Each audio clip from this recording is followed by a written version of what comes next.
सीताराम दोस्तों। तो इस वीडियो के अंदर भक्त और भाव की बात करेंगे और मैंने क्या ऑब्जर्व किया इतने दिन वहाँ पर रह के। और गुरु हो चाहे भगवान हो और भक्त हो, सब भाव के भूखे हैं और भाव और भावनाएं जो वहाँ पर देखने समझने की कोशिश की, क्योंकि गुरु जी के विचार सिर्फ विचार ही नहीं है। क्या विचार, सुनिए। वो क्रांति घटेगी कि ना तुम नास्तिक रहोगे ना तुम आस्तिक रहोगे, तुम अगर वास्तविक रहोगे तो ही तुम प्रभु के नजदीक रहोगे। तो सुना दोस्तों आपने, ये है अगर आप वास्तविक हैं तभी प्रभु के नज़दीक है। तो यहाँ पर आप देख रहे हैं एक बुजुर्ग फोटोग्राफर को, जो कि मैं और ये और एक दो और यूट्यूबर थे वहाँ पर, जो कि बिल्कुल यहीं पर जहाँ जगह है यहाँ पर ही हम लोगों ने सारी कथा सुनी है। और इनको मैं भी ऑब्जर्व कर रहा था काफ़ी दिनों से, और मेरी आप वीडियो अगले आगे आने वाली वीडियो में आप देखेंगे भी कि मैं भी डे वन से जो जो जब जब मैं वहाँ पर गया हूँ और ये मैंने कथा जब वहाँ पर रिकॉर्ड की है या जो बातें सुनी है, कथा सुनी है, तो इन साहब को भी देखते हुए सुना है और इनसे बात भी की है, इनके विचार भी सुने हैं। और जब गुरुदेव ने टोका, इधर आइए, कैमरा वाले इधर आओ। तुमने हमारी फोटो खींची, तुम मंच पे आओ, हम तुम्हारी फोटो खींचेंगे। तो ये मेरे बिल्कुल साथ खड़े थे और मैंने कैमरा ऊपर कर दिया क्योंकि मुझे लगा कि गुरुदेव मुझे कह रहे हैं, और मैं हड़बड़ाहट में मेरा हाथ मतलब मोबाइल हट गया कि भाई ये इशारा इन्होंने मेरी तरफ किया है, जबकि वो मेरे साथ खड़े थे कंधे के बिल्कुल पास में। उन्हें कह इशारा करके वो मंच पे बुलाते हैं और सम्मान देते हैं। और क्या बातें हुई मंच पे, हमने इनसे बातें की, वो अलग बात है। वहाँ थोड़ा इशू हो गया ऑडियो का, क्योंकि स्पीकर के बिल्कुल पास खड़े थे तो बहुत आवाज़ तेज़ थी और माइक का मेरा थोड़ा इशू हो गया, शायद बैटरी का, जो भी रीज़न रहा। लेकिन जो बात थी वो मैं आपको बताऊँगा। पहले आप देखिए किस तरीके से जब उन्होंने बुलाया तो कैसे सम्मान दिया और क्या कुछ हुआ। पहले 11 साल मैं घोर अंधेरे में था, मेरा कोई काम नहीं चल रहा था, पता नहीं क्या था, मेरे को समझे नहीं थी उस बात की। उसके बाद भी जो हुआ वो करिश्मा है, कोई चमत्कार है, कोई कृपा है, मेरे को कुछ नहीं पता है। दिमाग वाले लोग जानते होंगे, मेरे को ये पता है महाराज जी की वजह से मेरे लोग मेरे को वापस मिल गए, मेरा काम चलना शुरू हो गया, मैंने गाना शुरू कर दिया। और महाराज जी के लिए सबसे पहले मैं वही गाना जो उस दिन गाया था, उसकी सिर्फ 2 लाइनें, उसके बाद महाराज जी के बोलने पे मैं हिंदी भजन बना के लाया हूँ राम जी का, वो आपको सुनाऊंगा। पहले सिर्फ 2 लाइन। तेरी नजर सवल्ली हो जावे, तेरी नजर सवल्ली, रहमत नरकत दे रहमत नू, रहमत नरकत दे रहमत नू, मेरी जान सुखली हो जावे, तेरी नजर सवल्ली हो जावे, तेरी नजर सवल्ली। महाराज जी, तो आपने देखा दोस्तों, अंतिम क्षण में गुरुदेव ने फोटोग्राफर बुलाया, उनसे क्या बात की ऑफ द कैमरा मैंने भी बात की है, ऑन द कैमरा भी कोशिश की थी लेकिन कुछ इशू हो गया, आवाज़ नहीं आई है। लेकिन वो मैं आपको बाद में दिखाता हूँ और बताता हूँ क्या कहा था इन साहब ने।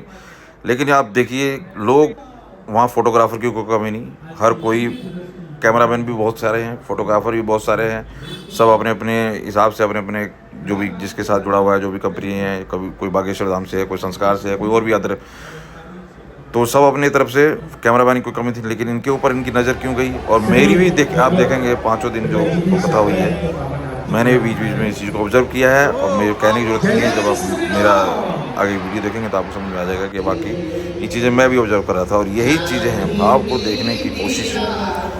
अक्सर लोग दिखते हैं चाहे कहीं भी बैठे हों, और वो चाहे अमीर हों चाहे गरीब हों, चाहे मंच के पीछे बैठे हों चाहे सेलिब्रिटी हों, भाव एक ऐसी चीज़ है जिसके अंदर डुप्लीकेशन नहीं चलती और आप जज कर लेते हैं कि कौन किस भाव से बैठा है और कौन क्या लेने आया है वहाँ से। तो अक्सर इनकी कथाओं में भी हम सुनते हैं किस तरीके की बात होती है। तो देखिए, ये सारी फोटोग्राफ, ये जो चीज़ें हैं, मैंने उन्हीं से अपने मोबाइल को पकड़ा के खिंचवाई, जितनी भी मेरी आप देख रहे हैं कि भाई, क्योंकि वो ही एक ऐसे शख्स है जिनसे बात करने में भी बड़ा मतलब वो जो चीज़ें होती हैं, क्योंकि उन्होंने बोला भी बातों में वैसे जो बात मैं आगे हुई मेरी, क्योंकि मुझे गुरुदेव ने ऑफ़र किया है कि आप धाम पे आइए, तो फिर दिल्ली वाले ऐसे हैं कि मैं कैसे छोड़ के जाऊँगा। मैं कहा जी दिल्ली वाले, हाँ ये कहा कि दिल्ली वाले बहुत अच्छे हैं। मैं कहा कि दिल्ली वाले बहुत अच्छे नहीं हैं, अगर आप अच्छे हैं तो सभी अच्छे हैं। तो इस तरीके की चीज़ें बहुत हुई जिससे कि इनके भाव को समझ में आ गया कि किस तरीके की भावना थी, उनका जेस्चर किस तरह का था, हाव भाव कैसे था।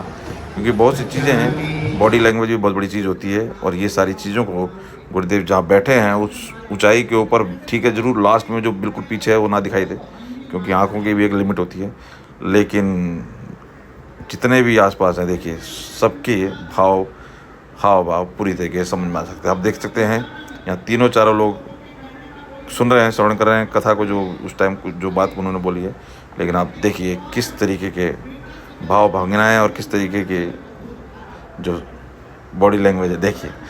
तो ये सारी चीज़ें जो थी, तो ये मैंने ये पहले की दूसरे दिन की शायद कथा है, हाँ ये दूसरे दिन की कथा है, दूसरे दिन जिस दिन दरबार लगा। तो ये चीज़ें मैं भी साथ साथ ऑब्जर्व कर रहा था, और लास्ट मोमेंट पे बिल्कुल मेरे साथ ही जो खड़े हो गए, उन्होंने जब इशारा किया तो मेरे भी हाथ काँप गए और मोबाइल मेरे साथ हिल गया, जो कि मैंने दिखाया। तो ये चीज़ें ध्यान रखने वाली कि हम कहीं भी बैठें, भाव भगवान को भी पसंद है, गुरु को तो पसंद है ही है, और आपस में भी इंसानों का भी इंसान से, क्योंकि जो इस तरीके के रखता है भाव या जेस्चर या जिस तरीके की उसकी बॉडी लैंग्वेज होती है, तो लोग उसके नज़दीक जाते हैं, अदरवाइज़ उससे बात करना भी पसंद नहीं करते। तो इस तरीके की चीज़ें हैं वहाँ पर। मैंने देखा कि बहुत से लोग हैं आए हैं, सबको ज़्यादातर लोग दुखी हैं, ज़्यादातर लोग परेशान हैं, ज़्यादातर लोग अब जो इस तरीके हैं वो अपने फ़ोन और उनको यही मकसद है कि भाई किस तरह से सेल्फी हो जाए। इस तरीके की बहुत चीज़ दिखाई दी है, लेकिन जो चीज़ है वो ऐसी है कि जो बोला जाता है कि भगवान भाव का भूखा है, तो भाव का भूखा हर कोई है, और यही चीज़ इन्हें ऊंचा बनाती है, और यही चीज़ें उनको और लोगों के नज़दीक लाती है। तो ये सारी जितनी मैं बात करते करते आपको वीडियो फोटोग्राफर दिखा रहा हूँ अपनी, ये उन्हीं के द्वारा खींची हुई है, क्योंकि वहाँ पास में मेरे वही थे जो जिनसे लग रहा था कि हाँ इनसे वो बोलूँगा कुछ तो वो कर देंगे, अदरवाइज सारे के सारे अपने काम मस्त चीज़ें हैं, वो है सिर्फ श्रद्धा भाव। और ये चीज़ जब मैंने लास्ट में मंच के गया, तब लास्ट में जो एक भक्त मिले उनके विचार सुनिए, आपको समझ में आ जाएगा कि वो चीज़ मैंने लास्ट में बिल्कुल मंच के लास्ट में भी ऑब्जर्व करी। क्या बोला अभी उन्होंने, तो आपने ताली बजाई? उन्होंने कहा कि परमात्मा के रूप अनेक हैं एक। अच्छा, तो यहाँ से तो गुरुजी ना दिखाई दे रहे हैं ना कुछ, आप यहाँ से सुन रहे हो? हाँ ये सामने चल रहे चल रहा है, तो घर पे भी चल जाता। आए दूर से दर्शन करने को, यहाँ कृपा बन। दूर काफ़ी आगे क्यों नहीं कर रहे कोशिश जाने की? बैठे हैं वो बच्चे बैठा था चल रहे। अच्छा, तो गुरुजी से कब से जुड़े हो या कब से मान रहे हो, सुने हो उनको कब से? 2-3 साल हो गए। 2-3 साल से धाम पे गए हो? धाम पे गए हैं। अच्छा, तो और भी गुरु हैं, जैसे अनुराधाचार्य जी की कथा है 12 से उनकी शुरू है, देवकी नंदन जी भी हैं, और हमारे प्रदीप मिश्रा जी भी हैं, ये सभी कथाएं कहते हैं। सभी को सुनते हो या क्या, मतलब किसी किसी को सुनते हो, किन को सुनते हो? 2-3 गुरुओं की सुनता रहता हूँ वैसे। ज़्यादा अच्छे कौन से लगते हैं? इनकी कथा भी बढ़िया लगती है, हनुमान कथा इनकी। अच्छा, वैसे नाम तो श्री आनंदपुर का ले रखा है। यहीं रहते हो? यहीं? हाँ ये मैं फरीदाबाद से आया हूँ। फरीदाबाद से आए हो, तो रोज आना जाना कर रहे हो? नहीं आज आया हूँ। अच्छा, लेट हो जाएगा मामला तो आज, कोई कथा नहीं, काफ़ी देर से हुई है। हाँ बस 2 बजे चले थे वहाँ से। बहुत बढ़िया। तो ये कुछ भक्तों की राय। तो ये चीज़ मैंने मंच के अंत में भी देखी, महसूस करी, क्योंकि जो चीज़ है वो है कि आप किस भाव से हैं। ये नहीं कि आप वीडियो बना रहे हैं, फ़ोटो बना रहे हैं तो गलत कर रहे हैं, कोई ऐसा कोई इशू नहीं, जिस चीज़ की बात मैं कहना नहीं चाह रहा, लेकिन भाव जो है वो सामने वाला पहचान लेता है। आप भी, आपके पास भी पावर है, आप भी पहचान लेते हो कि सामने वाला किस भावना से क्या बात कर रहा है। ये शक्ति ऊपर वाले ने सबको दी हुई है, और गुरुदेव जहाँ बैठे हैं और जिस तरीके की उनमें शक्ति है या जिस तरीके की वो अपना ऑरा बना चुके हैं, दिखा चुके हैं ताकत को या भक्ति को, उस तरीके के लोग को तो अगर आप जाके मंच के सामने बैठ के जो भी हरकत करेंगे, जिस तरीके की बातें करेंगे, वो उनके नज़रों से छुपेगी नहीं। और ये सारी चीज़ें आप उनका एक्सपीरियंस होता जा रहा है, जैसे जैसे दिन साल बीतते जा रहे हैं, कथाओं पे कथाएँ हो रही हैं, सामने लोग आते हैं, किस भाव से आते हैं, किस मंशा से आते हैं, किस तरीके का उनका पोस्चर जेस्चर होता है। तो ये सारी चीज़ें मैटर करती हैं, और जैसे सिर्फ ये है कि जी हाँ ऐसा है वैसा है, क्या है क्या नहीं है, तो वो भी चीज़ें समझ में आ जाती हैं, तो उनको भी अन्यथा पीछे ले जाता है, अपने खड़े रहिए कोई दिक्कत नहीं है। लेकिन यहाँ पर ना कोई पड़ेगा, ना छोटे का, ना सेलिब्रिटी का, ना संत का, ना किसी भी तरीके का इस तरीके का नहीं है कि इन सब चीज़ों को कैटेगराइज करके या डिफ्रेंशिएट करके देखा जाए। भावनाएं जहाँ भी नज़र आ रही हैं, जहाँ भी जिस तरीके की चीज़ समझ में आ रही है, नोटिस की जा रही है और यही चीज़ इनके फ़ैन फॉलोइंग और बढ़ाती जा रही है। देखिए, मैंने बात करने की कोशिश की, लेकिन किस्मत थोड़ी सी यहाँ साथ नहीं दे पाई, क्योंकि बिल्कुल कथा समाप्त हो चुकी थी और बहुत लंबी खींची थी। तो माइक का इशू हो गया और बिल्कुल स्पीकर नीचे बज रहे थे और उन आवाज़ भी काफ़ी कम थी और मेरे दिमाग में था कि माइक चल रहा है तो आवाज़ आ रही होगी, लेकिन ऐसा नहीं हुआ, आवाज़ की इशू हो गई।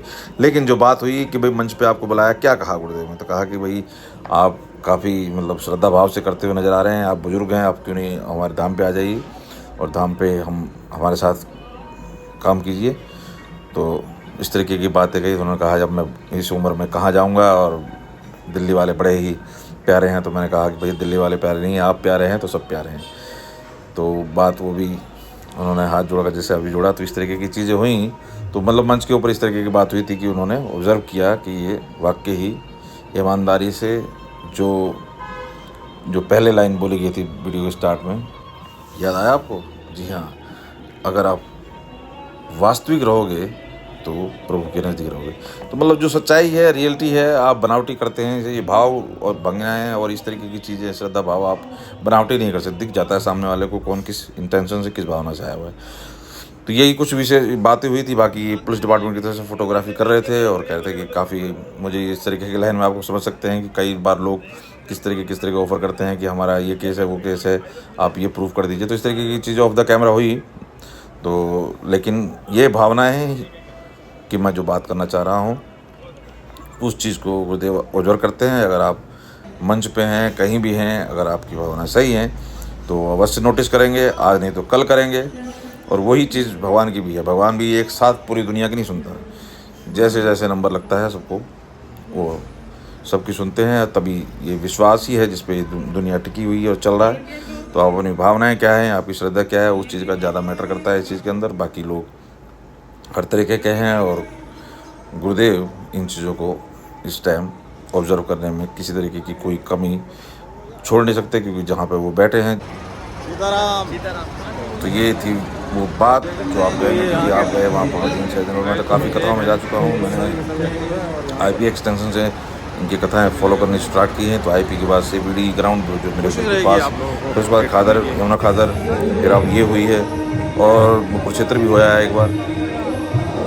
गाज़ियाबाद की वीडियो है, क्योंकि पहले एक बार शेड्यूल हुई थी, वो कैंसिल हो गई। तो आप देख सकते हैं, ना किसी गरीब, ना किसी अमीर, ना किसी संत, ना किसी, कोई डिफरेंस नहीं है। आप अपनी भावनाएं, अपनी श्रद्धा को अगर बना के रखते हैं, जाते हैं, तो वो चीज़ें, और वो बनाने की भी नहीं है आपकी कोई ट्रेनिंग लेके जाने वाली बात है। आप में है दिखेगी, अदरवाइज कोई ऐसा इशू नहीं है। लेकिन सबकी अपनी अपनी भावनाएं और इस तरीके की चीज़ें हैं। यही चीज़ मैंने ऑब्जर्व की। मैंने मंच के लास्ट में भी जाके लोगों से बात की, ऑफ द कैमरा बात की, कई बार ऑन द कैमरा ही बात की, मैं जो शेयर कर चुका हूँ। इस तरीके की चीज़ें ये देखने की और समझने की जो चीज़ मिली कि जो जिस तरीके का है उसको जज करने में बिल्कुल भी देरी नहीं करते हैं।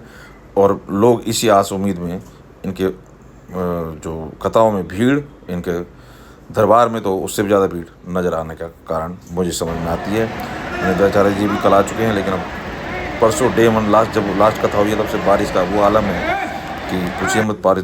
बारिश बहुत ज़्यादा से ज़्यादा और लगातार कंटिन्यूस, जो झड़ी वाली, सावन वाली बारिश है, उस तरह से हो रही है। तो बहुत ही कुछ मतलब रास्ता आना जाना इतना आसान भी नहीं रहा। उसकी वजह से भी क्राउड में थोड़ी कमी आई है। लेकिन निद्राचार्य जी पहुँच चुके हैं। कल उनकी कथा हुई और उनका भी यंगस्टर में काफ़ी क्रेज है, जैसा कि मैं बात कर चुका हूँ पहले एक वीडियो में। मैंने बात करने की कोशिश की थी, कोशिश करूँगा 1-2 दिन में वहाँ पे भी जाने की, क्योंकि थोड़ा मेरे घर से काफ़ी दूर पड़ रहा है वो।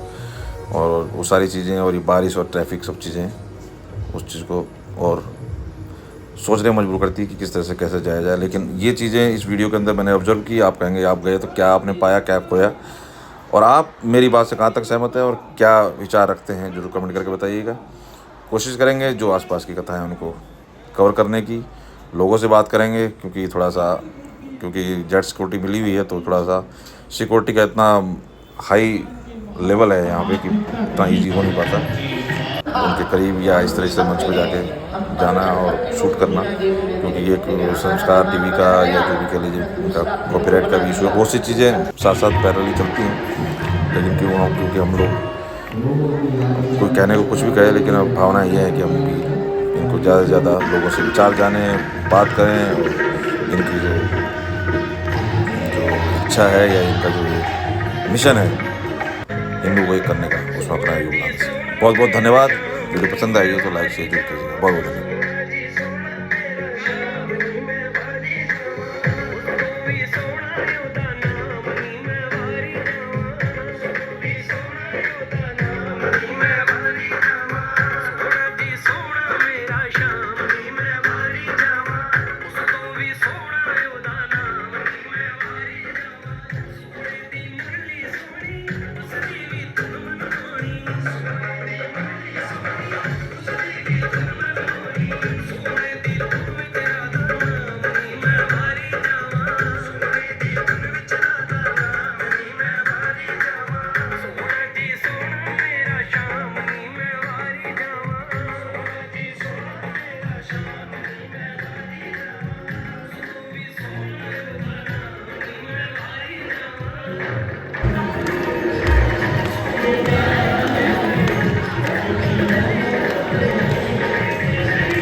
आप सभी का गणपति महोत्सव की बहुत बहुत शुभकामनाएं। और 5 दिन तक हम आप सभी ने बुद्ध भगवान के मुखारबिन से कथा स्मरण करी।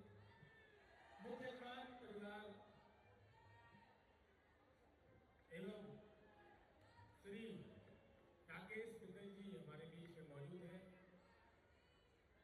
आपसे आग्रह है कि आप सभी का आभार व्यक्त करें। उसके बाद माननीय सांसद जी श्री मनोज तिवारी जी, मैंने श्री राकेश बिंदल जी, आप सभी का आभार व्यक्त करें। सीताराम।